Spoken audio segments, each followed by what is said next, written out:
Welcome back to Full Circle. I'm Hilary Doyle. Canadian-founded Asian beauty retailer Sukoshi has an unlikely success story of aggressive U.S. expansion at a time when some Canadian businesses are rethinking U.S. plans entirely. Now, if you are unfamiliar with Sukoshi, that is not going to last long. They're generating real buzz as a rising competitor to retail juggernaut Sephora. And if Korean beauty has yet to cross your algorithm, turn up the volume because here are the numbers. South Korea is on track to surpass $10 billion in beauty exports this year. The appetite for these products is exploding globally. Americans spent approximately $1.7 billion on K-beauty in 2024, and that was a jump of over 50% from just 1 year prior. In a world of shifting alliances with moving tariffs, while some Canadian companies are shrinking the scope of their U.S. strategy, Sukoshi is now on track to have 40 stores opened and running across the U.S. by the end of 2026. So, what do they understand that the rest of us may be missing? Our question: how do you scale cross-border activity in the current climate without eroding your profitability? We are joined by Zhang, COO of Sukoshi, and Zamira Aliko, partner and senior managing director of mergers and acquisitions at Deloitte. Welcome to you both. We're going to get right to it. Thank you for having us. Thank you for having us, Hillary. Let's start with Sukoshi's origin story. It is unique. Take us through it. Yeah, absolutely. We started out as a 300 square feet convenience store concept in the heart of Kensington Market. At the time, Linda, my wife, and the CEO of Sukoshi had two other businesses within Kensington, and Sukoshi was actually a side project. We've never imagined the traction and the success that will come, partly due to sort of the interest in the Asian beauty products, and the goal has always been to make Asian beauty feel approachable and credible, and not intimidating. So to deliver that same promise, whether you're shopping online or walking into one of our stores, uh, has definitely been a challenging task to do, but we're very proud of the fact that we've been able to do it successfully so far, and establish the brand as a Canadian company and roll that out to the U.S. and to the rest of the world. How do you frame the Sukoshi growth story? It's been a white knuckle ride, and the rise in attention that we're seeing in K-beauty is a little bit of a predicted. We anticipated that to happen, but for it to happen this quickly was something that was surprising to all of us. Mhm. I want you to take us out of the retail space for a moment because, we're talking about US expansion and maintaining profitability while you do it in the current geopolitical climate. What are the lessons from your US expansion that you're expecting will be relevant to any Canadian business planning a similar jump at this moment? I think especially in the world of omni-channel, um, the the stores and cost of build out, it's a very important consideration for any leader who is looking to expand south of the border or across the border of any sort. Um, it's especially coming from a e-commerce world. You definitely cannot A/B test a lease. Build outs and capital investments could magnify mistakes. And, at the end of the day, stores don't benefit from free shipping. How have you managed that math? I think for us, it's an input into our consideration of what to standardize and what to localize. For us, the standardization, what must be the same across borders, is very clear. It's the customer experience, the brand promise, curation quality, and what we would call the unboxing experience. That then translates directly into our store layout, what the sizes need to look like, what the fixtures and visual identity would look like. And it could also translate to our operational rhythm, right? I think these are very important for us in terms of protecting the capital efficiency and making sure our store payback is quick. If I think about it on the perspective of what needs to be localized, I think it's important for Canadian leaders expanding across borders to accept early on that the economics across borders in different regions will not be the same. You will have to adjust your pricing bands, you will have to adjust your SKU mix, and it's important that that is done early on to protect your margins. Otherwise, when store leases, especially, are signed, you will find silent leakage to your margin. Okay, let's talk about the cross border economics here. In the first 10 months of 2025, Canadian exports to the US declined by about 4%. They rose by approximately 13% to non US geographies. Zamira, how are you counseling your clients? Is US expansion advisable for Canadian business in 2026? Thanks, Hillary. We're absolutely still advising clients to be proactive about the US market, but the how is what has changed. For many of our mid-market Canadian companies, where I focus and spend my time, the US remains still the single largest growth opportunity. What I would say is that a lot of our clients already sell in the US. So what has become important to them is how do they maintain that market share and how they maintain margin in the current environment and how do they further grow. For some of our manufacturing clients, the buy American sentiment as well as the tariffs have become a real risk.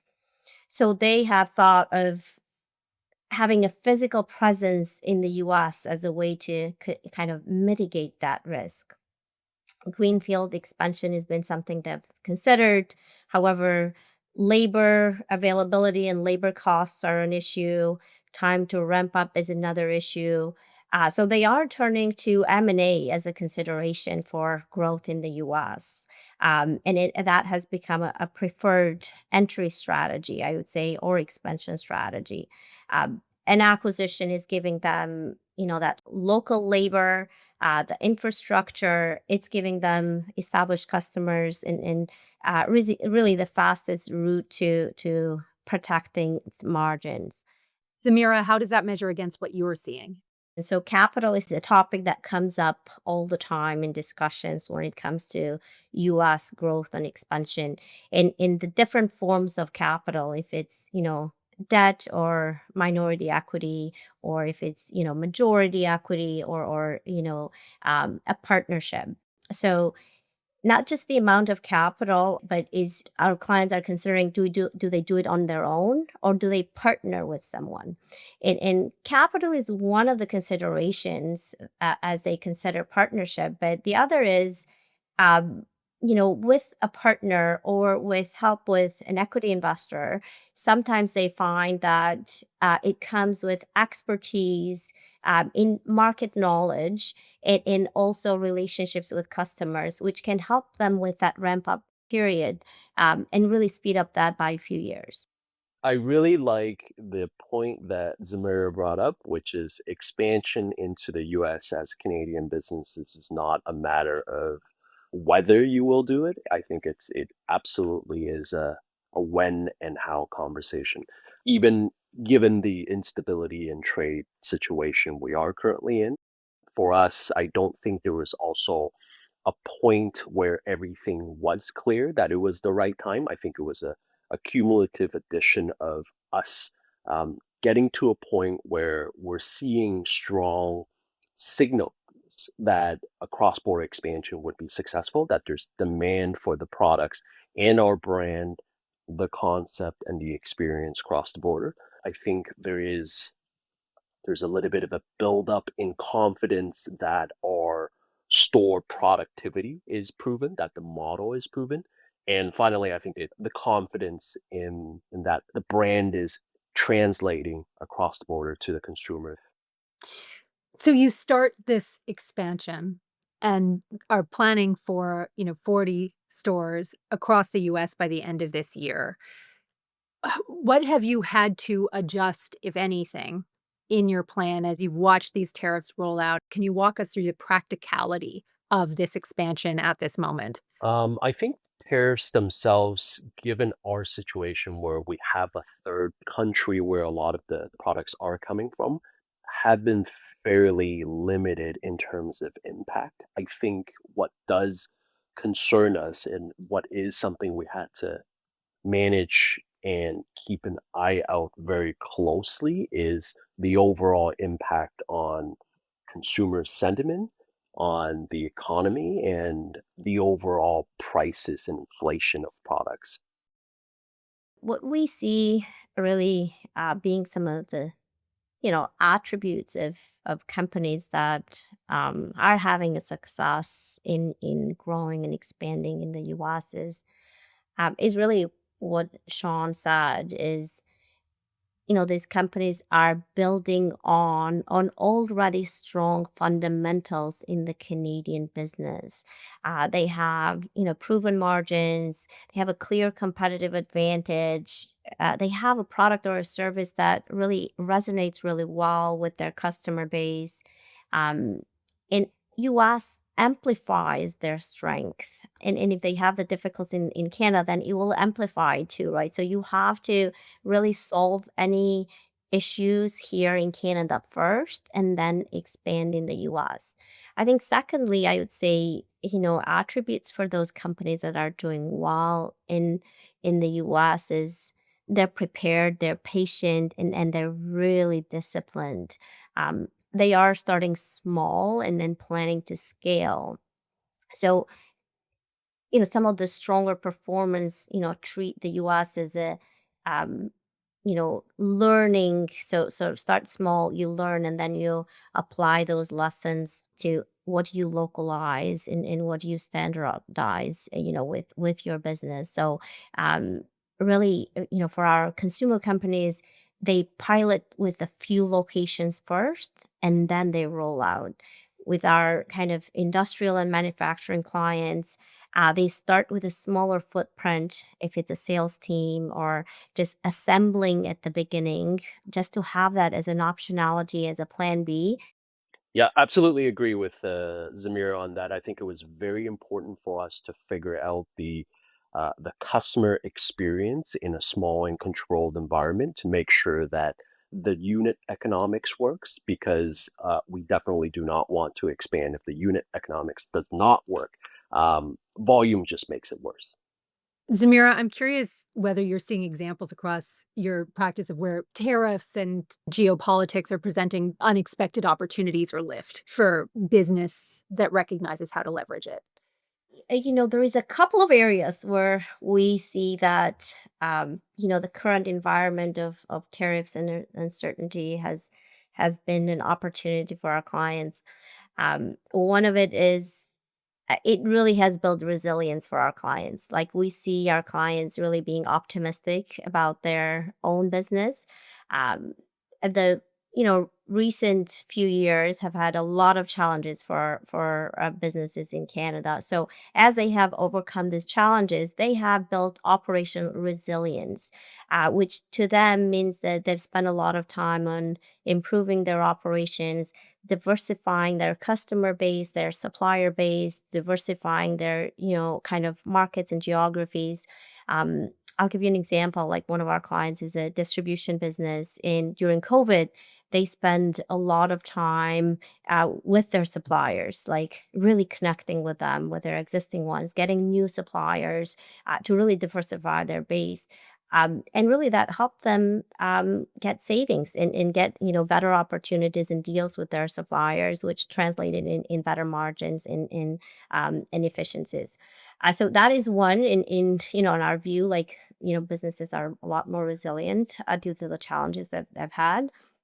And then second, we've seen it in certain consumer categories where our clients are selling in the US, and they're getting tariffed, but so are their competitors.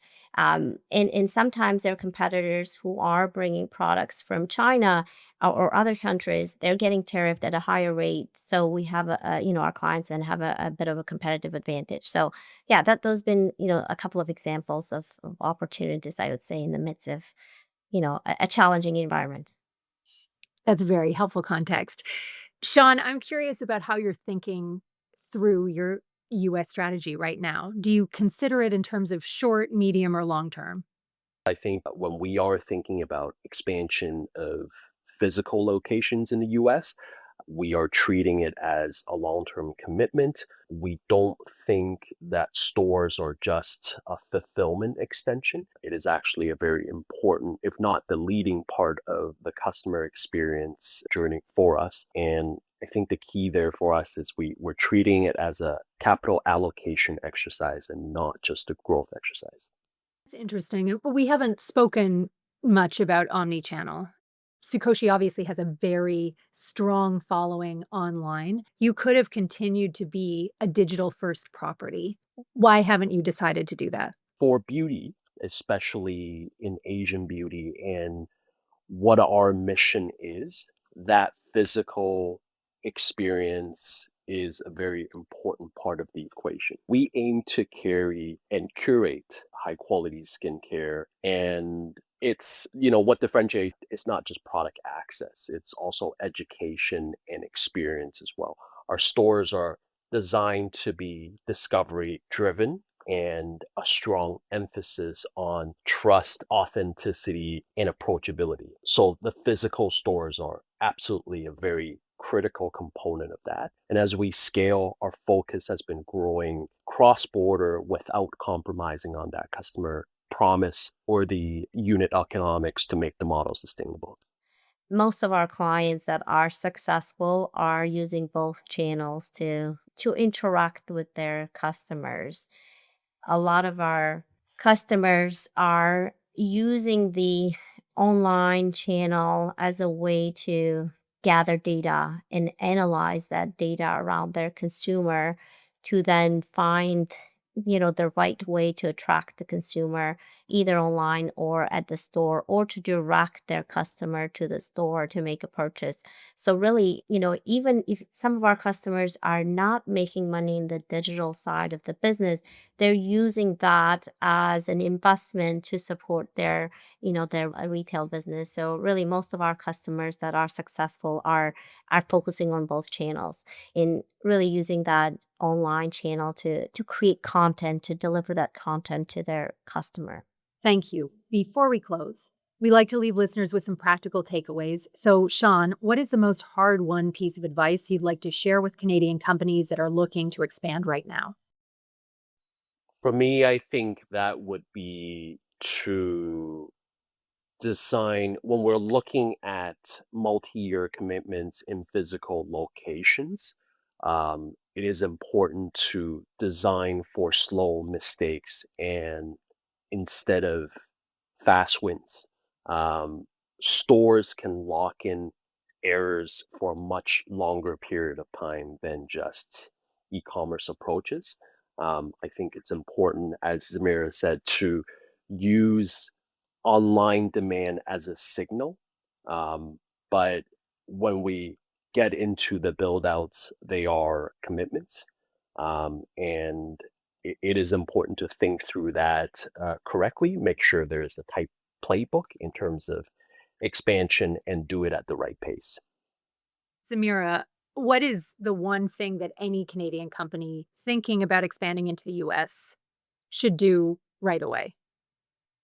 I mean, one thing that we're advising our clients to do is a scenario planning in intentional sequencing of that growth plan over a 10-year period.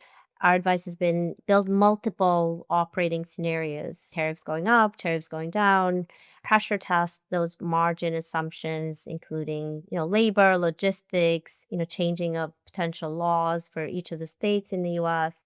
And then on top of that, using M&A as a strategic lever as well. Yeah, so that's been our kind of important advice in where we're spending time with our clients is scenario planning. And speed matters, but sequencing matters more so that, don't make big mistakes that you can't come back from or recover from.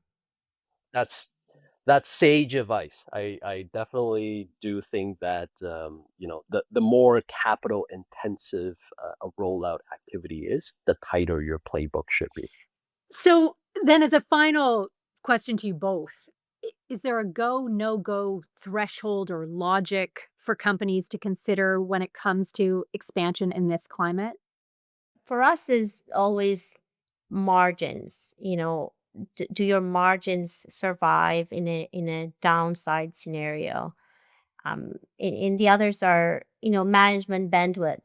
We don't talk about that as much, but expanding in a new geography requires people as well and attention. So do you have that bandwidth to expand and pay attention to a new market? And is your proposition truly differentiated? Like always focus on your competitive advantage and how do you carry that into a new geography? Yeah, margin profitability is very important. I think a lot of folks make a common mistake we've seen, right, is confusing demand for profitability. Sean Zhang, Zamira Aliko, thank you both. Thank you, Samira. Thank you for having us, Hillary.